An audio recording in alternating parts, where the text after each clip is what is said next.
Thank you for your time, Mr. Chawla. So the first thing I'd like to talk to you about is the capacity issue that you would concede that CCI is facing. Mr. Dhingra has retired this month. Dr. Gauri's retirement is due next month. I'm told Anurag Goyal and Mr. Tayal are due for retirement in September. Where is the process currently when it comes to appointment of members at CCI? The appointment of members is done by the government. There is a process laid down in the Act, so that will be a continuous process. In fact, members, as you would know, under the Act come for a tenure of 5 years. So members will go, members will come. That will be a continuous process. And I think currently the process to fill up these vacancies which you mentioned is underway in the government. So where does it stand, sir? I hope we don't have a situation where the quorum is missing at CCI. That is one concern that lawyers and industry has. Well, the quorum under the Act is chairman plus 2 members. 3 is the quorum. Yeah. So we are well above that. And the maximum the Act provides for is a chairperson and 6 members. So the quorum doesn't really get affected by the absence of 1 or 2 members. Sure. Sir, in 2010, the Commission revised amended its regulation to say that the DG will have 60 days to complete its investigation in any given case. But you would agree that in a lot of cases that investigation goes to over 18 months and 15 months. Is it linked to the capacity issue, or would you concede that these are not realistic timelines for DG to investigate, and hence the regulations should be amended? 2 months is certainly not the optimum or a realistic time limit. We need to look at that. But it's also true that the Director General's office has been taking somewhat longer than they should be taking, in spite of the manpower constraints, in spite of the fact that the organization is not very old. So we have impressed upon them the fact that at the most they should not take more than 6 months. And that's certainly more than the guidelines of 60 days. But 60 days, I'm afraid, will not give us a very thorough and robust investigation. So we'll need to look at that. Are there any timelines that you're following in terms of making up your mind on a case whether there needs to be a prima facie investigation to the time that the DG needs to finish and to the time the order actually comes out? Yes, in fact recently, and I've spoken about it at 1 or 2 other forums, we are very keen that we should complete the initial process of prima facie view in maximum 2 to 3 months. So that means if somebody comes to us with an information, either way we should decide whether we're going to pursue that matter or that it's not a competition issue and that he's come to the wrong forum. That shouldn't take more than 2 to 3 months. The DG should complete most of the cases, and this has been conveyed to him in 6 months. Whereafter, if the DG's report, when the DG's report comes and we have to conclude the matter in the judicial process, that shouldn't take more than 3 to 4 months. So maximum in respect of cases which need to go to the complete end after investigation, 1 year, otherwise 2 to 3 months. Okay. Let me come to the confidentiality issue now, sir, which is slightly perturbing. You had your first leniency application being filed, and I know this because it made headlines in the media. Would you agree that this is questioning the institutional integrity that CCI needs to have in these very confidential cases? And would you not like to make an example out of this situation and send out a strong message to industry that we are very serious about the leniency regime and you can come to us without any doubt of your information being leaked? Well, all I can say at this stage is that we have tightened our processes further. We have identified a senior person who will himself handle every single matter relating to a leniency application and confidentiality in that respect. So we don't think this kind of thing will be repeated. But let me also say, though I have no clear evidence of this, that very often this comes from interested parties who are part of the group outside and perhaps find that somebody is trying to break ranks. So it's possible that it comes from outside. We needn't jump to the conclusion that what appears in the media is necessarily only from the Commission. I know, sir, but imagine a situation where a company is coming to you with a leniency application. So definitely that company is not going to leak that information. It will definitely make sure that that information doesn't go to the competitors, because the leniency application would give that other competitor also immunity if, you know, a cartel or a bid rigging case is investigated. Then is it not a logical conclusion to draw that it's come from the CCI? Well, I don't think it's a logical conclusion, because in a cartel there could be 4-5 members. If somebody breaks ranks, now that person automatically doesn't get leniency. There have been cases where one files for leniency, others immediately enter the door. So they're waiting to see whether the first one makes a full and complete disclosure or not. Only then Will they get that leniency? first applicant gets the benefit of lower penalty. So it's somewhat up in the air, but I take your point. That is very important. If we are really to succeed on the leniency and lesser penalty front, that the systems should be such that nothing goes out from the Commission and we maintain full confidentiality. Okay. So the other aspect on confidentiality is when I come to you as a company to file information for merger control approvals, I would like 100% of my information to be kept as confidential. But a third party who may want to know that how CCI has made up its mind about giving or going about the approval may want to know the grounds on which CCI has based its decision on. But I can't come via RTI because Section 8 exempts that this kind of information, competitive information.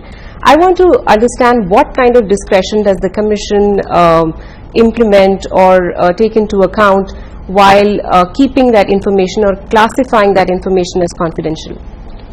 The Act very clearly provides that whatever information is given to us will not be disclosed to outsiders or other parties and used only for the purposes of the Act.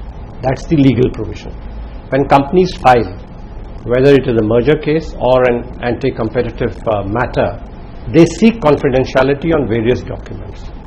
The Commission examines that, appraises the request, grants confidentiality to the extent that it is necessary or justified.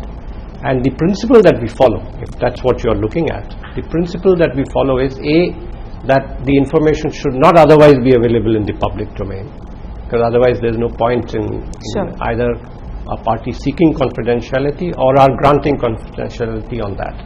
And the other is what period of time are they seeking confidentiality on. So these two tests we apply and pass orders on confidentiality. Okay.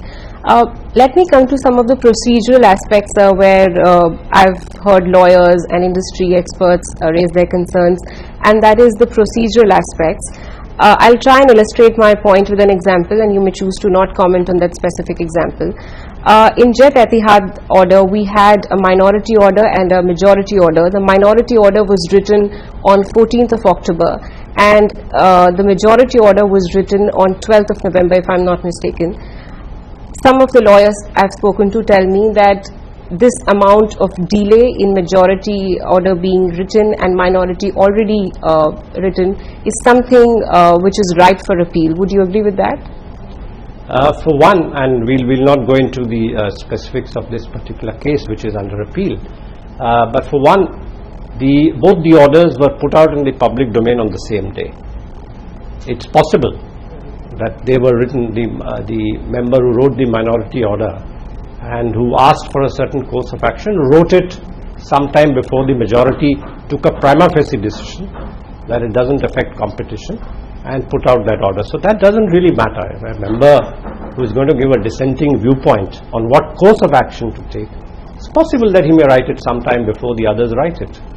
It's not necessary that he. But the writes majority it on the now same has day. the advantage, sir, of basing its order, or sort of, if you want to make that point that, hey, this is not going to have any appreciable adverse effect on competition, you have a basis or the order to go by to refute all of that reasoning, which may not be as a healthy practice. Well, these matters build on the jurisprudence, and when matters go in appeal, I suppose the appellate forum, whether the tribunal or the Supreme Court, will look at all aspects, which will include the legal basis for the decision. And if the decision is arguments on both sides of the spectrum. Okay. So the second aspect is the scope of DG's investigation, and the COMPAT has recently reiterated in the aluminium phosphide manufacturer's case that the DG cannot go beyond the prima facie order that CCI passes. Now I'm told in certain cases, and this is probably polyester manufacturer's investigation that has happened, where the DG, the prima facie order was on section 3, DG went beyond with one company and investigated under section 4. How is the commission looking at this? Are you now going to come out with a brief which is very wide for the DG, or would you still restrict your brief to the DG so that the investigations conclude faster and not give a free hand to him? See, the prima facie evidence on which the prima facie order of the commission is passed and sent to the DG is based on whatever material is available before the commission at that point in time. And in some cases it's possible that the commission might give a very specific direction on what to investigate. In the course of the investigation, the DG might find that there is more harm in some other area or in other provision of the law. So I don't think that should preclude him from going into that area. So what we are doing now to prevent this kind of problem arising in terms of the legal architecture and the legal process is that we have started giving a wider mandate to the DG, asking him to look at specific thing, but also saying that if there are any other anti-competitive practices which he finds during the course of the investigation, he is free to look at those also. But then that gives a very broad mandate, don't you think, for the DG to investigate cases? But he cannot go beyond the provision of the law. Sure. Okay, so the other aspect is the quality of orders that we've seen coming out from the CCI. And I'll try and make 3 quick points on this. One is, in certain cases, there have been complaints with regards that the Commission is not following the principles of natural justice, and there have been several successful appeals in the higher forum on this. Second is the penalty guidelines. Until we have the COMPAT, telling the regulator that you need to give aggravating and mitigating circumstances, there needs to be penalty guidelines. We couldn't find that in the Commission's order. The third aspect is you found cartel in the cement company. There was no cartel found in steel and tire sectors. There is a thread of inconsistency that lawyers tell me is there in the reasoning of CCI, and which is why the jurisprudence and the precedent set by each of the orders is really vague. How would you respond to these 3 aspects? First, let me touch on what is perceived to be similar kind of cases but maybe somewhat different orders. I don't think that's our appreciation. The facts and circumstances of every case would be different, and the issue really is what is the evidence before us, what has been found. I mean, anecdotally maybe they may be on the same footing. X industry may be as prone to cartelization as industry Y, but at the point in time when the matter comes before the Commission and when the DG investigates, unless there is adequate evidence, we cannot sort of carry it forward. So I don't think that's the appreciation that we have, that it's entirely on all fours, but there are different orders. On the penalty... But sir, finding price parallelism in one sort of sector based on the same set of circumstances and not finding it in other, it just sort of confuses the jurisprudence, and the reasoning seems a little all over the place, is just my point.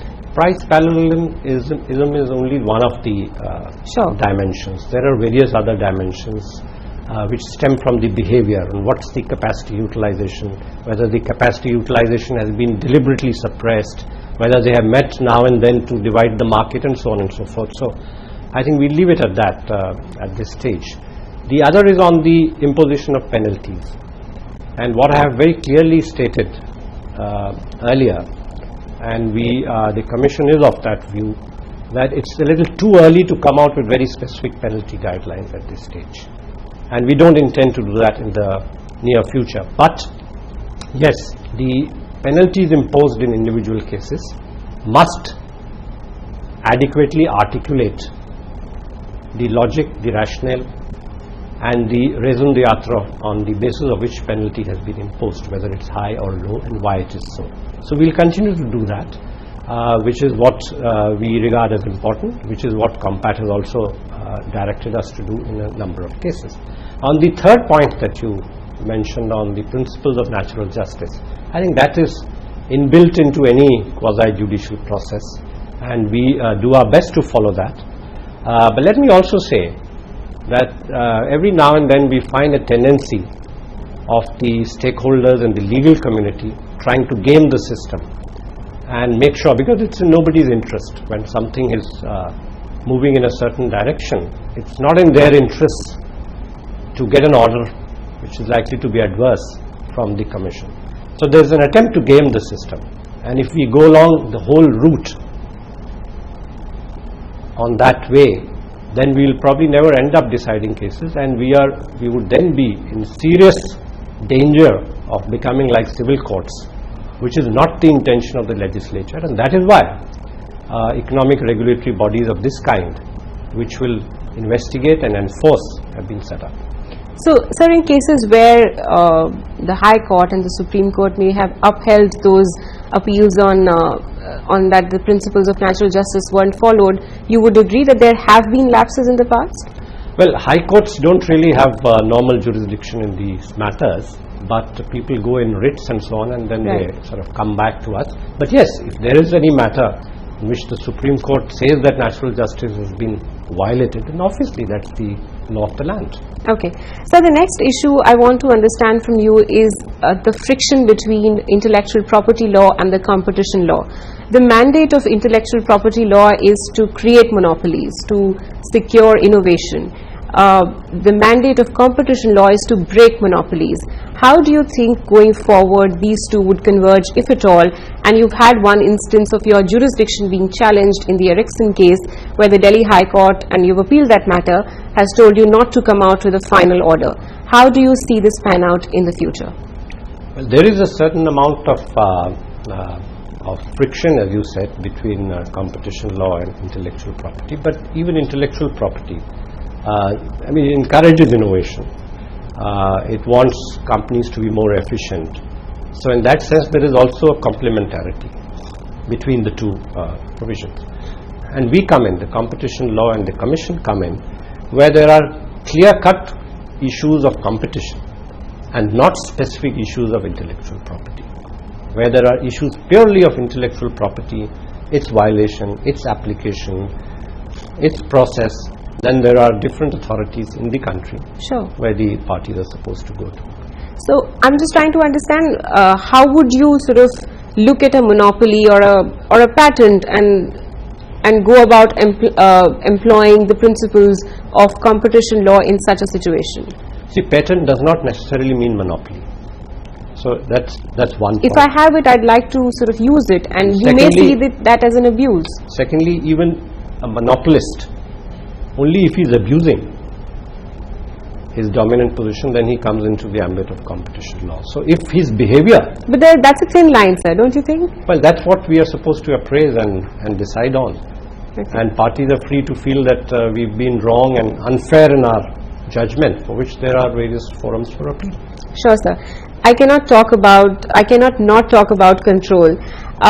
I won't come to specific cases that have raised issues of control between SEBI and CCI. But are you in talks with SEBI, and would CCI approval be considered as a statutory approval necessary for an open offer? See, each legislation has its own provisions. There is a certain provision in relation to control in the competition law. There is a separate provision on how control is to be viewed under the Securities and Exchange Board laws, and there would be provisions on control in other laws. So there is no one silver bullet so far as control is concerned. It's a matter of what eyes, what perspective you look at control. We look at it purely from the market or the competition point of view. SEBI presumably would look at it from the point of view of corporate governance, rights of minority shareholders, whether they are working according to the provisions of company law and so on and so forth. So there will be nuances in the appreciation of control. And I don't think our talking to SEBI or their talking to us is going to resolve the matter, because there are separate provisions of the law. No, so there have to be different perspectives. Sure, sir. But if, say, for instance, SEBI gives a go-ahead and I'm waiting for a CCI approval, and SEBI has not considered or has not waited for CCI to give an approval for a merger control application, and for the purposes of takeover code, the open offer has been triggered, and I go and I wait for CCI approval to come in, but then there is an interest that I need to pay out to the tendering shareholders. So I'm trying to understand from that perspective, is CCI and SEBI talking? Are you talking of issue of control? Are you talking of the different timelines under the competition law and the SEBI's law, so from which interest gets triggered? Yeah, so control is a common thread, sir. So if SEBI doesn't consider CCI approval as a statutory approval required for its open offer to go ahead, the party gets penalized in that bargain. I think on the control part, that dimension is different. But yes, on the timelines which we follow under our law and under our act, and what SEBI follows under its takeover regulations, there is an asymmetry in the timelines. I mean, we may take longer. Right. SEBI might decide it sooner, and the parties would then have to pay within a certain number of days to the public shareholders. If they don't, then the company will be required to pay interest on that. That's something which we are in talks with the Securities and Exchange Board. It's at the moment theoretical, because it hasn't really happened, I think, in any case.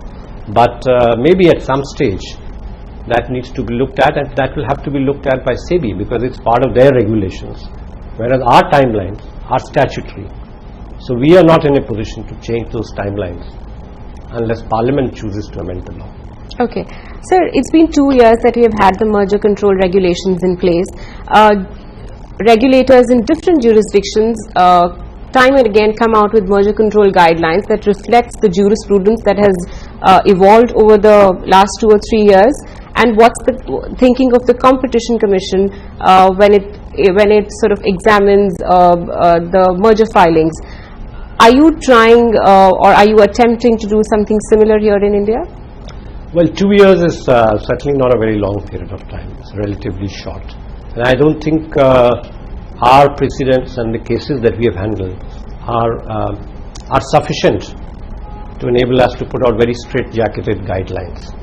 So let me be honest and upfront that we are not going to put out merger guidelines in the near future. Maybe those will come 2 years, 3 years down the road.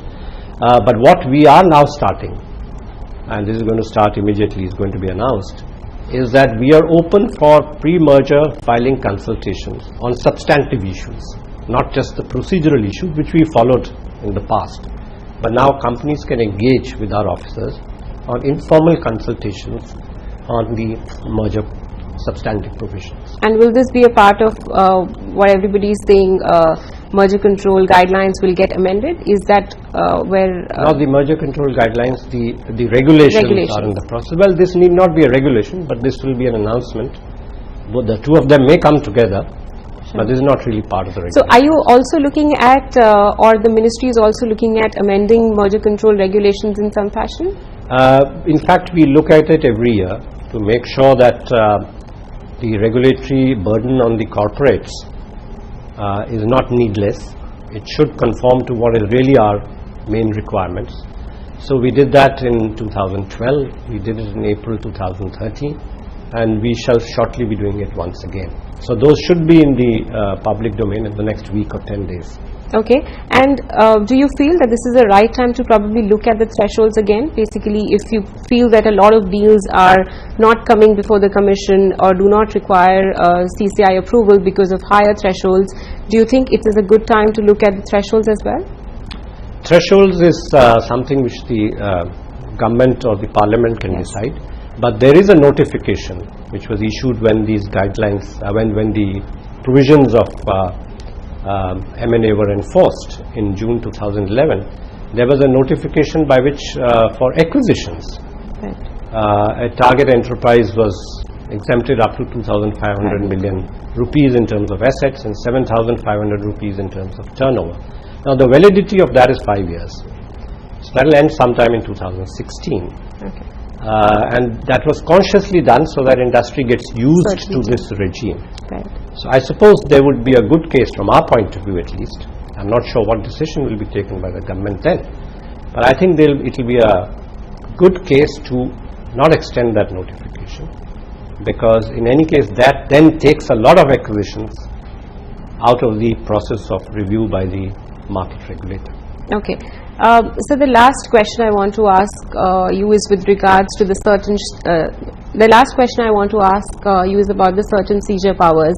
The SEBI chairman recently was empowered with these with the power to conduct dawn raids. Do you think that the CCI chairman also requires these powers? The Act, as you know, provides for that in any case. Yeah, but you need to go to the Chief Metropolitan Magistrate and get a warrant and Right. then do it. Right. The government had proposed, when they moved the amendment bill in Parliament, to give it to the chairperson. Now that process is not complete yet, and we'll soon have a new Parliament. So let's see what decision. In your personal opinion, sir? I think it would help, because then that can speed up the process and maybe ensure that things get done quickly without people getting to know about it. But in any of the cases that you've examined so far or looked at so far, there haven't been any dawn raids, so to speak. So do you think that this is one power that is not being utilized enough by the Commission? Well, we haven't, or the DG hasn't utilized it so far, but who knows. All right. On that note, sir, thank you very much for your time. It was Thank you. a pleasure speaking to you.